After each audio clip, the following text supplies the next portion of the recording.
아멘. 네, 오늘 주신 하나님 말씀 사도행전 제13장 13절부터 52절까지 말씀입니다. 13절과 14절 두 구절만 같이 읽겠습니다. 우리 13절 14절 같이 맞춰서 읽겠습니다. 시작.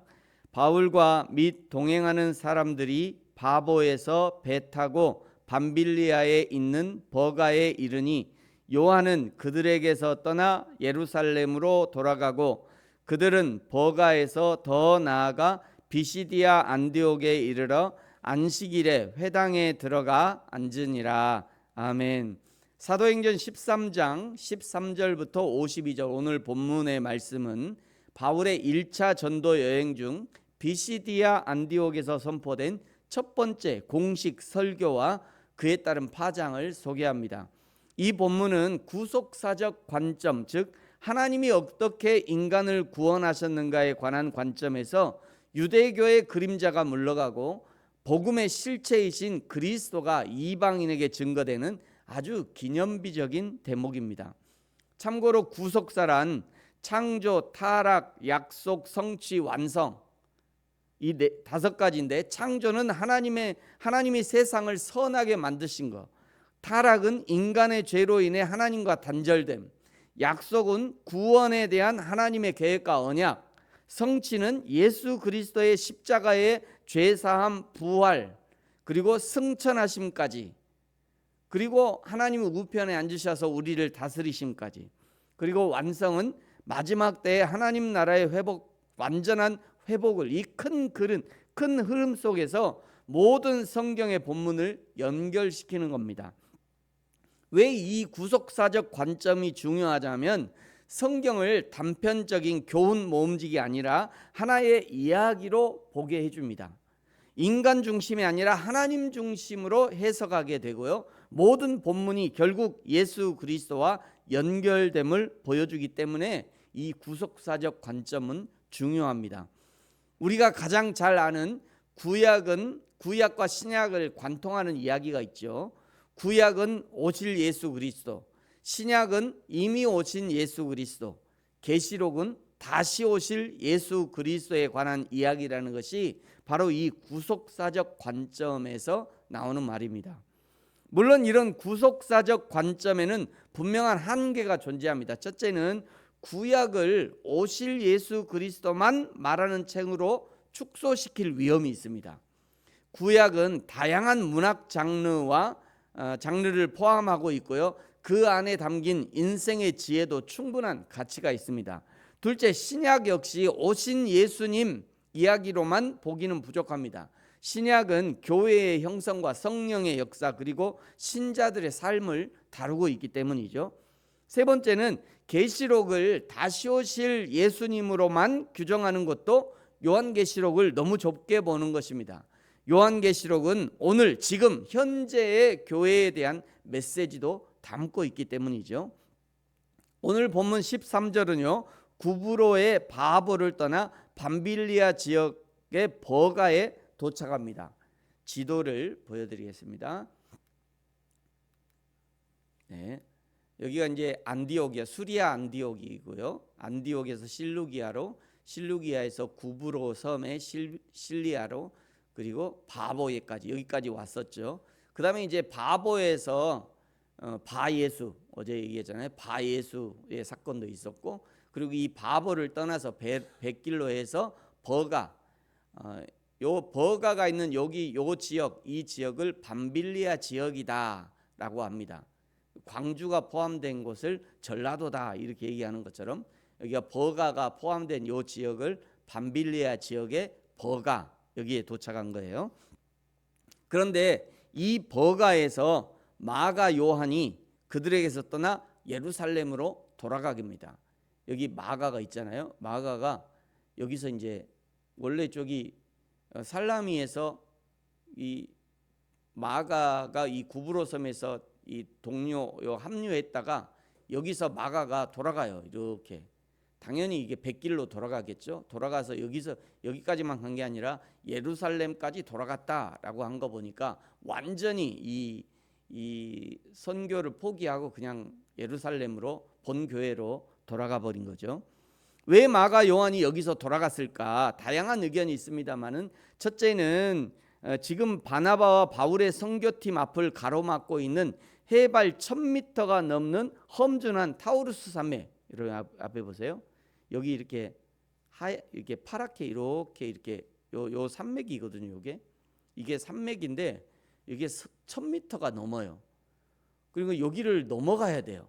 근데 여기 이 산맥에는 강도들이 많이 있습니다. 그래서 강도들이 많이 출몰하는 지역이에요. 산에 뭐 바위에 동굴에 숨어 있다가 지나가는 일행을 덮치는 거죠. 이런 일이 있기 때문에 여기로 그런 매우 위험한 지역으로 유명했기 때문에 아마 여기서 마가가 돌아갔을 거다라고 생각하는 거고요. 두 번째는 구브로까지는 삼촌 바나바가 리더였는데 버가에 도착하면서 바울의 사역이 전면에 나선 것을 보면서 실망했을 가능성이 있다. 세 번째는 마가는 부유한 가정의 자녀로서 어려움을 겪어본 일이 없었기 때문에 실제적인 선교의 어려움 앞에 포기했을 가능성이 있는 것으로 보고 있습니다. 오늘 여기 버가에서 마가가 돌아가 버린 이 일은 2차 전도 여행 때 바나바와 바울이 헤어지게 되는 결정적인 역할을 하게 됩니다. 마가 요한은 돌아가고요. 오늘 14절에 보면 바울과 바나바는 더 나아가서 비시디아 지역의 안디옥에 도착합니다. 앞에 보시고요. 여기서 이제 버가에서 더 출발해서 저 위쪽 이제 여기 산맥을 넘어서요.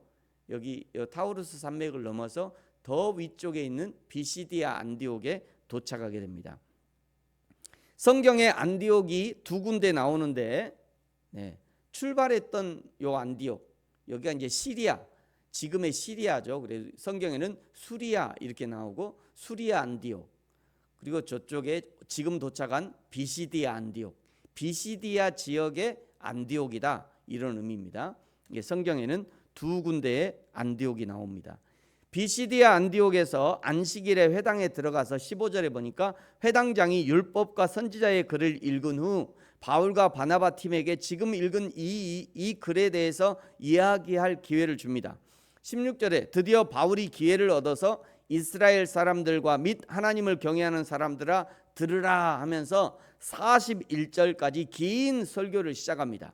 17절부터 22절까지는 출애굽부터 다윗 왕까지의 역사를 서술하면서 이 모든 과정이 하나님의 주권적 선택에 의한 것임을 강조하고요. 23절부터 37절까지는 복음의 핵심 즉 하나님께서 약속하신 대로 다윗의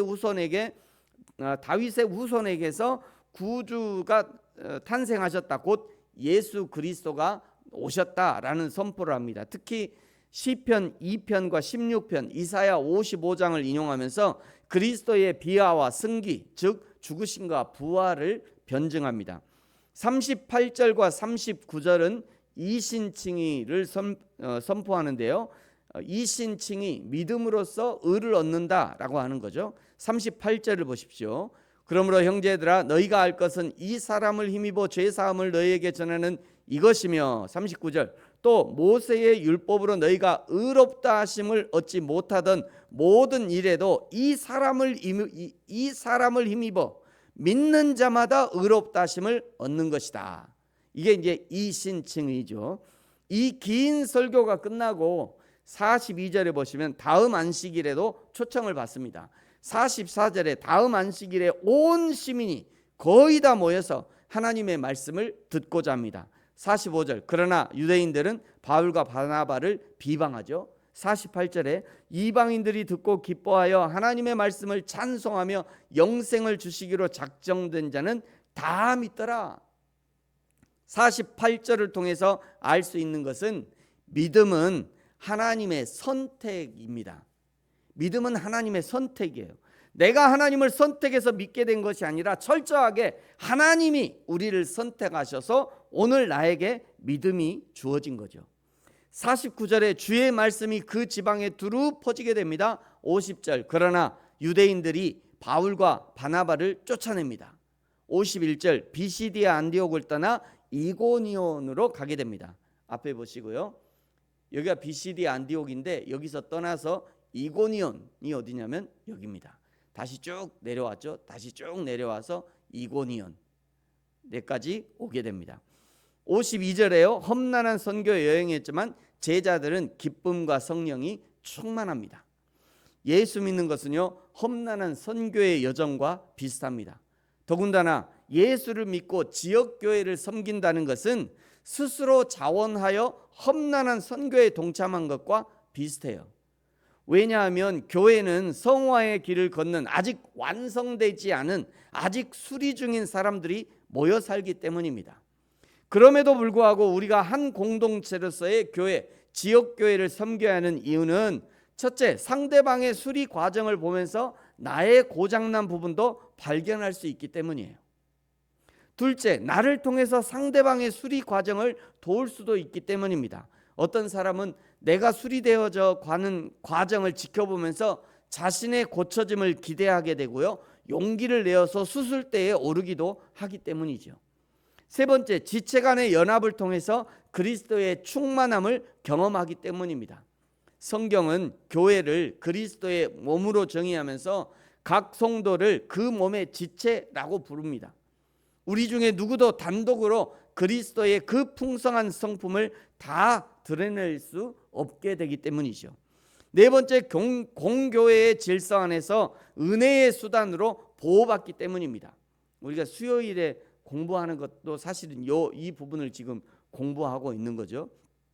하나님이 외적인 은혜의 수단, 설교와 또 말씀과 설교와 또 기도와 성례를 통해서 하나님이 우리를 보호하신다는 거예요. 그러니까 여러분이 예배를 통해서 말씀을 듣고 성례에 참여하는 것이 날마다 사실 우리가 하나님의 말씀으로 깨우치면서 이건 아니구나, 이쪽 가면 안 되구나, 내가 이렇게 하면 안 되는구나, 하나님이 싫어하시는구나, 계속해서 깨닫게 돼요. 그래서 안전한 길로 가게 되는 거죠. 그것이 하나님이 우리를 은혜의 수단으로 보호하시는 작업인 거예요. 하나님께서 우리를 홀로 성화되게 하지 않으시고 보이는 교회라고 하는 울타리 안에 보호하고 계시는 거죠. 험난한 선교 여정에서 낙오되지 않도록 공적인 은혜의 통로를 허락해 주시는 겁니다. 저와 여러분이 인생이라는 하나님의 선교 여정에 이미 동참했으니 인생의 선교의 여정을 마치기까지 마가처럼 도중에 포기하지 말고 끝까지 인생의 선교 여정을 완수함으로 하나님의 품에 안겨 잘했다 칭찬받는 저와 여러분이 되어지기를 예수님의 이름으로 축복합니다. 기도하겠습니다. 하나님 아버지, 감사합니다. 우리를 인생이라고 하는 선교 여정에 동참시켜 주셔서 감사합니다. 하나님이 이끄시는 대로 믿음으로 성령님의 손을 잡고 따라가게 하시고 여호와 하나님을 기쁘시게 하는 신앙의 여정이 되게 하여 주옵소서. 함께 교회를 섬기면서 여러 가지 일들이 있을 수 있으나 우리 모두가 성화의 길을 걷고 있는 도중이라는 것을 알고 서로 이해하면서 섬김의 자세를 가질 수 있도록 우리를 축복하여 주옵소서. 감사합니다. 예수님의 이름으로 기도합니다. 아멘. 하늘에 계신 우리 아버지, 아버지의 이름을 거룩하게 하시며 아버지의 나라가 오게 하시며 아버지의 뜻이 하늘에서와 같이 땅에서도 이루어지게 하소서. 오늘 우리에게 일용할 양식을 주시고 우리가 우리에게 잘못한 사람을 용서하여 준 것 같이 우리 죄를 용서하여 주시고 우리를 시험에 빠지지 않게 하시고 악에서 구하소서. 나라와 권능과 영광이 영원히 아버지의 것입니다. 아멘.